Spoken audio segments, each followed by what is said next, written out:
Hello everyone, my name is Siren and I am going to show you a tutorial. I'm making that today. I hope it's going to be good, but it's been requested so many times that I really have to do it. If you're new to my channel, I usually do a mixture of videos, which you can see in my channel trailer. This video, I'll be showing you guys my way of coloring, painting lips/mouths. I do want to warn you guys, my techniques aren't very strict. You know, I'm very experimental, especially lately when it comes to painting. But I'm going to show you guys as clear as I can what I do, and I hope it's going to be useful. I don't know, these videos are pretty hard to make because they're not scripted at all, and they're going to be a little bit more rambly because I don't cut in it as much. So yeah, I'm just gonna try and see how it goes, and if you guys leave your feedback on the video, that's always appreciated. So I'm gonna go ahead and dive right in. I've already sketched out the shape. This is what I usually do. This video isn't going to be as neat as my other paintings, but I'm just going to show you guys yeah, the steps that I go through. I'll see how much I clean up in the end. I sketched this using one of the default brushes with a spread texture, and I see it's set on a dirt texture as well. That's interesting. What I'm going to do now is color the sketch lines, and I'm using a reddish color for it. I'm actually going for a more purplish tone on this one and a more reddish tone on this one. A little more towards this. I'm not really focusing on skin tones as in realistic skin tones for this. I'm just gonna go with two slightly different color schemes. Okay, what I do next, I'm taking a paintbrush. This is basically a flat brush that was also with Sai. And I'm just going to fill in the base color of the skin. And what I'm doing is I do this in a layer underneath it. And I color over the lips, but also the skin around it. This would be, you know, in a painting, I would be coloring the entire skin instead. And I'm doing the same with the other one. The reason why I'm showing you two of them is because, yeah, a little bit of variation instead of just one mouth. So what I'm going to do now is paint a base color for the lips. For this one, I'll be going with a more pinkish tone. This always really depends on the skin tone itself, you know, the depth of the skin tone, but also the undertones, because there's different undertones to every kind of skin. You can be pale and have a cool or warm undertone, but you can also be a dark skin and have a cooler or a warmer undertone. It varies a lot, and I think that's very interesting. So I'm just using kind of two approaches really, but it also depends on the environmental lighting. So this person could have a really warm toned skin but be in a very cool lit environment, so it would still have so it would look a lot cooler than it would in warm lighting. Okay.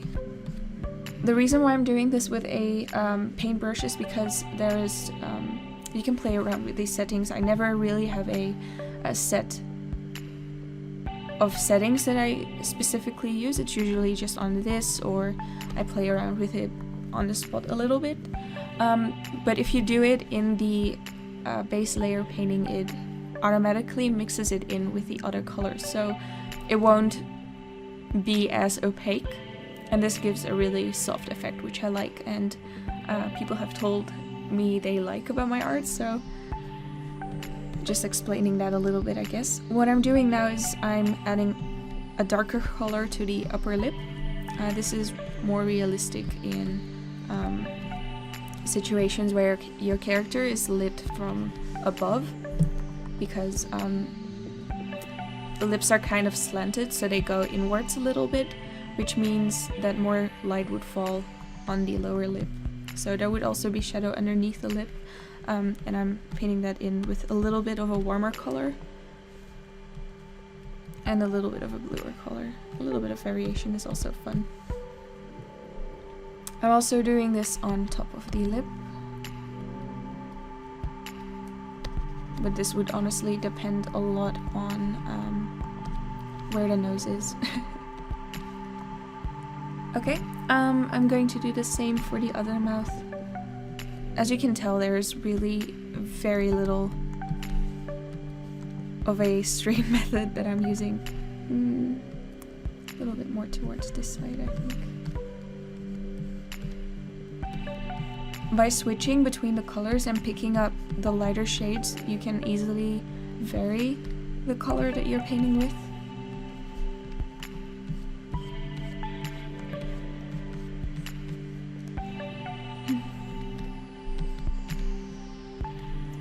One thing that I do what's kind of, it's a habit, but I think it really adds to my style, is I leave more light on the side, so the most color is in the middle of the lips. This is not only something that people do in makeup, but it's also something that really softens the entire shape. What I often see when people paint lips is that they make a very harsh shape, and I don't personally like that a lot. Of course, everybody's different, but that's what I used to struggle with when I started drawing lips, because I drew with lines rather than shapes. Now I paint with shapes, so that also helps a lot. But when you draw lips out with just lines, it can really become very harsh easily. I don't know, it kind of gives the effect of a very dark lip liner, and I don't like that. Of course, this can be good for certain characters, but it's just a preferred style that I'm not using. For this mouth, obviously the teeth are visible. What I've learned and what I've started to pick up more often is that using a white color to color in the teeth, or the or light colors in general for the mouth, doesn't really work well. Because there is a shadow inside the mouth, obviously. You can make this as detailed as you want, but I'm going with less detailed teeth.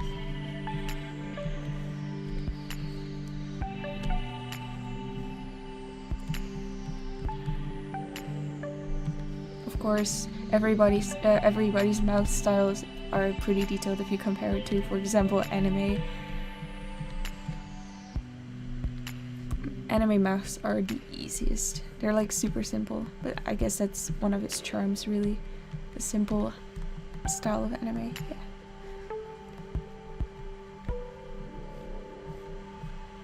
Also a little bit more color inside the mouth. And there we go. Now what I'm gonna do is merge all those layers together, and I'm gonna blend away. What I'm going to do is go over the sketch lines with a paintbrush and blend it in. I do sharpen it up a little bit.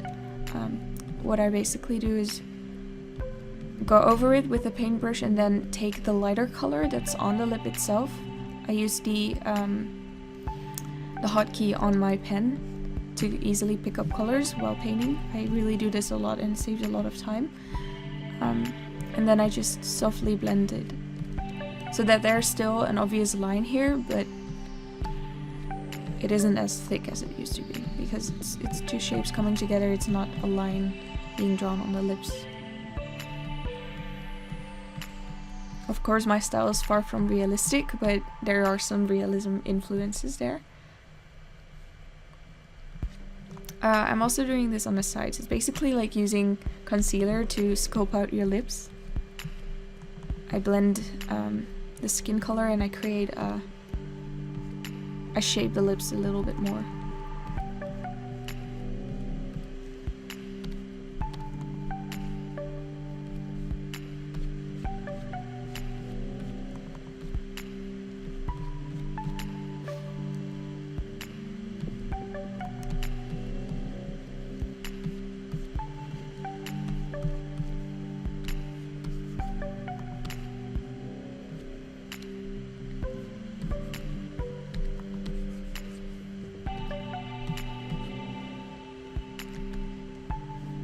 I'm also going to do that at the edges of the mouth. The corners, that's the word I was looking for at first. I'm sorry, my vocabulary isn't very broad, I guess that would be the correct term. The corners of the mouth really do add the expression. You can have, or at least personality, I guess.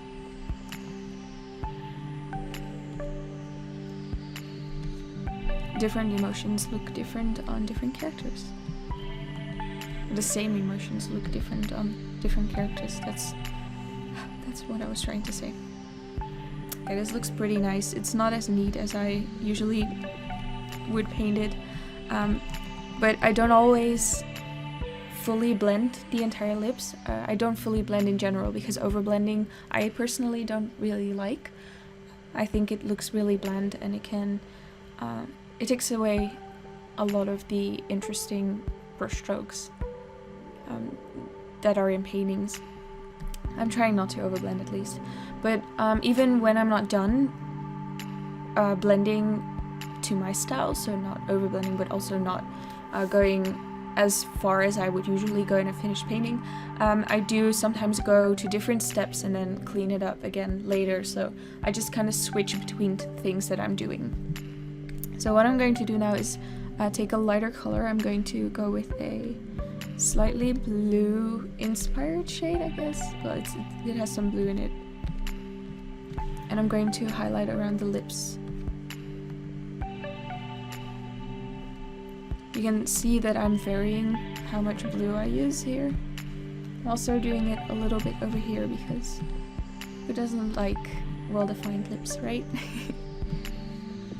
And I'm also doing it on the middle of the lower lip. I don't do it a lot on the upper lip because, once again, the shadow is more around this area, so it does fall on the Cupid's bow, but it doesn't fall on the light doesn't reach the upper lip because the shadow is kind of going over that.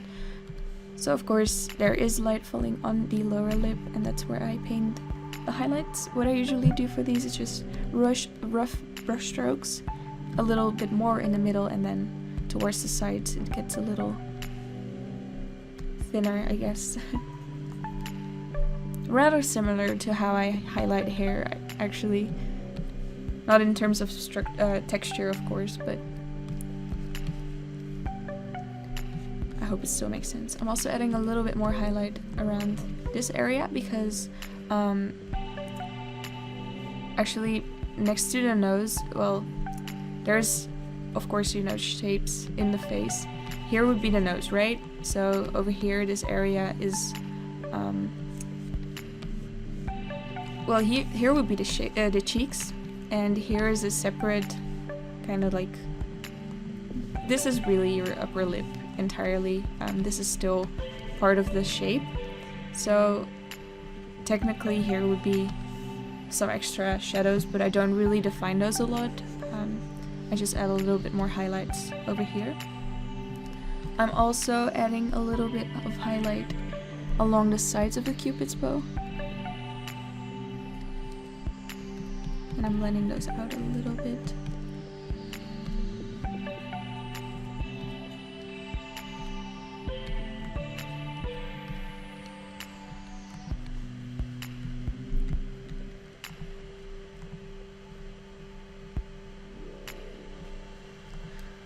It's funny because my Cupid's bows in art are usually very shallow and not very deep, but my own Cupid's bow, it nearly goes down all the way.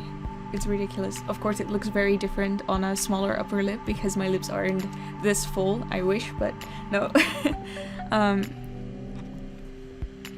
But it's funny, not everything in my art style is very similar to how I look, but I still think that people look similar to their art styles in some way. That looks like a nice mouth. I hope this is somewhat clear. I'm adding a little bit more darkness here. It's so dark.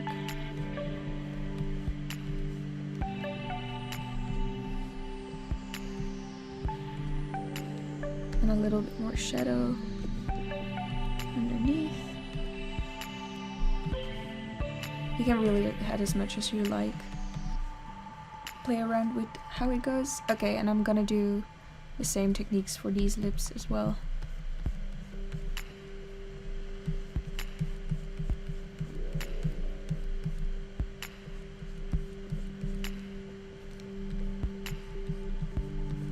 I just play around with it a lot. I might speed this up a little bit because I'm not gonna talk a lot about this. I guess I'm just using the same techniques that I did with the previous one, and I don't want to bore you guys.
Lastly, I'm creating another layer and I'm setting it to overlay.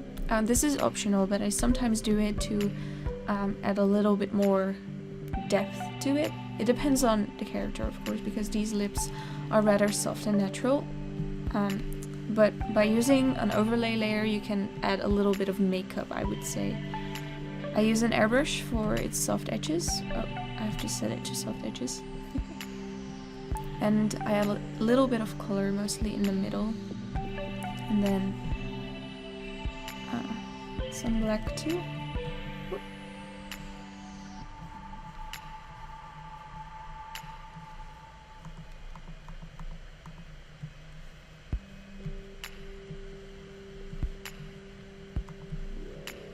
You can do this with all types of colors. Change the color of it so that it becomes a different kind of lipstick. This looks pretty cool, actually. Maybe I should keep it like this. No, like this. A little bit more towards the royal blue side, I guess. Yeah, this looks cool. This actually reminds me of the Asian makeup trend a lot in terms of color. But you can experiment with what you do with these. I sometimes use extra overlay or luminosity layers to crank up the highlights or the sharpness of the edges, but this is just a rough painting to show my basic techniques and things that I keep in mind. I hope it was useful to you. If you have any specific requests for tutorials, feel free to send them to me. You can send them over Twitter, Instagram, in the comments of this video, or via Facebook. I use a lot of different things, but any suggestion just gets added to the pile of video ideas, and I can make videos that are requested a lot. And then sometimes I make videos that I personally really would like, so don't worry if it's not like a popular suggested thing. I might still be able to do it. I hope it was useful to you once again, and thank you for watching.